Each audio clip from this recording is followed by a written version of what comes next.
آئیے ایک اور راستہ بتاتا ہوں آپ کو. کتنا ٹائم لگے گا آپ کو؟ اذا قال المؤذن اللہ اکبر فقولوا اللہ اکبر. جب مؤذن مسجد کے مینارے پر کھڑا ہو کر اذان کے کلمات بلند کرے اور کہے اللہ اکبر تو تم بھی کہو اللہ اکبر. جب مؤذن کہے اشہد ان لا الہ الا اللہ تو تم بھی کہو اشہد ان لا الہ الا اللہ. جب مؤذن کہے اشہد ان محمد رسول اللہ تو تم بھی کہو اشہد ان محمد رسول اللہ. جب اذان ہو رہی ہو مسجد میں اور مؤذن یہ کہے تو آپ وہی کہو جو مؤذن کہہ رہا ہے. اشہد ان محمد رسول اللہ کا جواب اشہد ان محمد رسول اللہ صلی اللہ علیہ وسلم نہیں ہے. بہت سے لوگ کیا کہتے ہیں اشہد ان محمد رسول اللہ, مؤذن نے کہا صلی اللہ علیہ وسلم. یہاں صلی اللہ علیہ وسلم نہیں پڑھا جائے گا, اشہد ان محمد رسول اللہ ہی اس کا جواب ہے. اور جب مؤذن کہے حی علی الصلاۃ فقولوا لا حول ولا قوۃ الا باللہ, یہاں کہا جائے گا لا حول ولا قوۃ الا باللہ. جب مؤذن کہے حی علی الفلاح تو تم کہو لا حول ولا قوۃ الا باللہ. حی علی الصلاۃ حی علی الفلاح پہ لا حول ولا قوۃ الا باللہ, اور پوری اذان ہو بہو اسی طریقے سے مؤذن کے کلمات کو دہرانا ہے. اس کے بعد انعام کیا ہے؟ فرمایا جس نے مؤذن کے اذان کے کلمات کو دہرایا ثم قال اللهم رب هذه الدعوة التامة والصلاة القائمة آت محمدا الوسيلة والفضيلة وابعثه مقاما محمودا الذي وعدته. جس نے یہ دعا پڑھ لی, مؤذن کے اذان کے کلمات دہرائے اور اس کے بعد یہ دعا پڑھ لی, اللہ کے نبی صلی اللہ علیہ وسلم فرماتے یہ کلمہ, یہ دعا پڑھنے کے بعد مؤذن کے کلمات دہرانے والا اور یہ دعا پڑھنے والا قیامت کے دن جہنم کے دروازے پر بھی کھڑا ہوگا. اس کو حکم ہو گیا ہوگا کہ اس کو جہنم میں پھینک دو.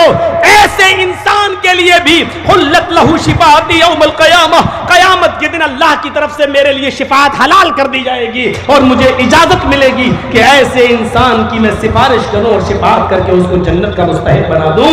لہذا میں ایسے شخص کے لیے قیامت کے دن شفاعت کروں گا اور اللہ میری شفاعت کو قبول کر کے اس کو جنت میں داخل کر دے گا. اس سے بڑی کامیابی کیا ہو سکتی ہے؟ یہ کامیاب انسان ہے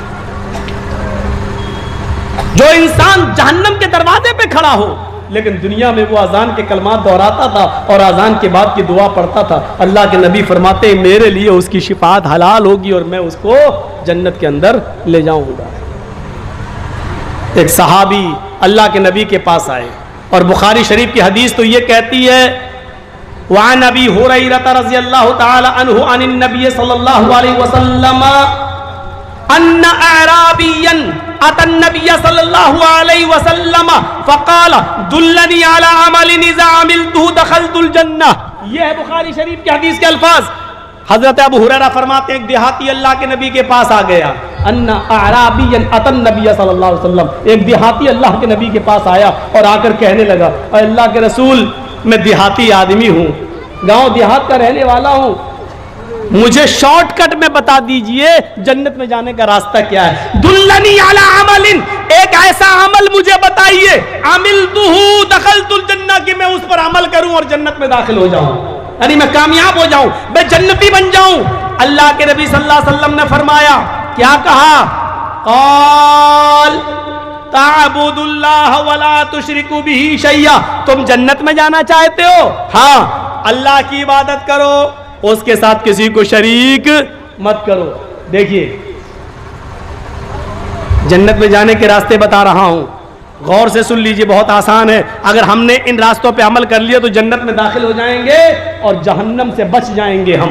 سن لو یہ عمل, تعبد اللہ ولا تشرک بہ شیئا, اللہ کی عبادت کرو اور اس کے ساتھ کسی کو شریک مت کرو.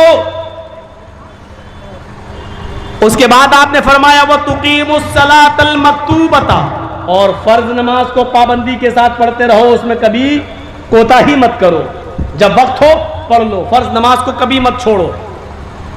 وَتُؤَدِّ الزَّكَاةَ الْمَكْتُوبَةَ مَفْرُوضَةَ وَتُؤَدِّ الزَّكَاةَ الْمَفْرُوضَةَ, اور جو زکات فرض کی گئی ہے تمہارے اوپر, یعنی 7.5 تولے سونا یا 52.5 تولے چاندی کے تم مالک ہو, یا اتنا پیسہ تمہارے پاس ہے اور اس کو 1 سال گزر چکی ہے تو تمہارے اوپر زکوٰۃ فرض ہے 100 روپے میں 2.5 روپے. اب زکوٰۃ ایک مستقل موضوع ہے. کسی کے پاس تالاب ہے, تالاب میں مچھلیاں ہیں تو مچھلیوں میں زکوٰۃ ہے یا نہیں؟ کوئی آدمی تالاب میں مکھانے کی کھیتی کرتا ہے, اس مکھانے پہ زکوٰۃ ہے یا نہیں؟ کوئی آدمی کوئلے کا دھندا کرتا ہے, کوئلہ لاتا ہے, اس کوئلے پہ زکوٰۃ ہے یا نہیں؟ یہ زکوٰۃ کا ایک مستقل ایک موضوع ہے. میں پورا زکوٰۃ پہ جب بولوں گا تو وہ ایک الگ موضوع ہوگا. تو میں یہ بتانا چاہتا ہوں کہ جس نے زکوٰۃ دی اور زکوٰۃ پوری ادا کی, یعنی 100 روپے میں 2.5 روپے, 40 روپے میں 1 روپیہ, تم زکوٰۃ کو پوری طریقے سے ادا کرتے رہو. اور آخری چیز بتائی وَتَصُومَ رَمَضَانَ, اور رمضان کے روزے رکھو. اس نے کہا وَالَّذِي نفسی بیدی لا ازید علی ھذا ولا انقص. اے محمد صلی اللہ علیہ وسلم, قسم ہے اس ذات کی جس کے قبضے میں میری جان ہے. دیکھیے وہ دیہاتی کیا کہہ رہا ہے, اے اللہ کے نبی قسم ہے اس اللہ کی جس کے قبضے میں میری جان ہے, آپ نے مجھے جو بتایا میں اس پر عمل کروں گا, اس میں میں کوئی زیادتی نہیں کروں گا اور کوئی کمی نہیں کروں گا. آپ نے جتنا بتایا اس پر میں عمل کروں گا, اپنی طرف سے میں اس میں زیادتی نہیں کروں گا اور کوئی کمی بھی نہیں کروں گا. فلما ولا, جب اس نے پیٹ پھیری اور جانے لگا, جب مسجد سے اٹھ کر رخصت ہونے لگا, جب مسجد سے اٹھ کر جانے لگا, تو اللہ کے نبی نے فرمایا من سرہ ان ینظر الی رجل من اہل الجنہ فلینظر الی ھذا. اے نمازیوں, اے مسجد میں نماز پڑھنے آنے والے صحابیوں, اگر تمہیں کسی جنتی آدمی کو دیکھنا ہو جس نے ابھی تک کسی جنتی آدمی کو دنیا میں نہ دیکھا ہو, وہ دیکھ لے یہ جنتی آدمی جا رہا ہے, دیکھ لے یہ جنتی آدمی جا رہا ہے. یعنی یہ آدمی ہمارے پاس آ کر بیٹھا, اس نے کہا کہ میں آج کے بعد اللہ کی عبادت کروں گا, اس کے ساتھ کسی کو شریک نہیں کروں گا, میں 5 وقت کی نماز کی پابندی کروں گا, میں زکوٰۃ بھی ادا کروں گا اور رمضان کے روزے بھی رکھوں گا, میں کچھ بڑھاؤں گا نہیں اپنی طرف سے اور کچھ گھٹاؤں گا بھی نہیں اپنی طرف سے. اللہ کے نبی کہتے ہیں یہ کہہ کر جانے والا آدمی جنتی ہے, اور جس نے دنیا میں کسی جنتی انسان کو نہ دیکھا وہ دیکھ لے یہ جنتی انسان جا رہا ہے, یہ جنتی انسان جا رہا ہے. یہ ہے کامیاب راستہ, یہ جنتی. ایک اور حدیث کے اندر آتا ہے کہ من صلی البردین دخل الجنہ, جس نے 2 ٹھنڈی نمازیں پڑھی وہ جنت میں جائے گا. لو, ٹھنڈی نمازیں کیا ہوتی ہیں؟ بخاری شریف کی حدیث ہے من صلی البردین دخل الجنہ, جس نے 2 ٹھنڈی نمازیں پڑھی وہ جنت میں جائے گا.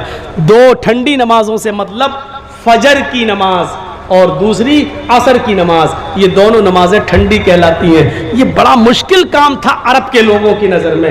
وہ رات میں جب تھکے ہوئے آتے تھے سوتے تھے تو فجر میں جلدی اٹھ نہیں پاتے تھے, اور دوپہر میں جب محنت کر کے آتے تھے اور دوپہر میں کھانا کھا کر جب لیٹتے تھے قیلولہ کرتے تھے تو عصر میں نہیں اٹھ پاتے تھے. یہ 2 نمازیں بڑی بھاری تھیں اور لوگ ان دونوں نمازوں میں بڑی سستی کرتے تھے, اس لیے ان دونوں نمازوں کی اہمیت بتائی کہ ان نمازوں کی پابندی کرنے والا, فجر اور عصر کی نماز کو اہتمام کے ساتھ جماعت کے ساتھ پڑھنے والا جنت کے اندر داخل ہوگا. اس کا یہ مطلب نہیں ہے کہ فجر اور عصر ہی کی نماز پڑھیے جنت میں چلے جاؤ گے, مغرب چھوڑ دو, عشاء چھوڑ دو. نہیں میرے بھائیوں, ان دونوں نمازوں میں آدمی بہت سستی برتتا ہے, فجر میں جلدی اٹھ نہیں پاتا ہے, اور عصر میں دوپہر میں محنت کر کے آیا سو گیا تو عصر میں جلدی سے اٹھنے کو دل نہیں کرتا.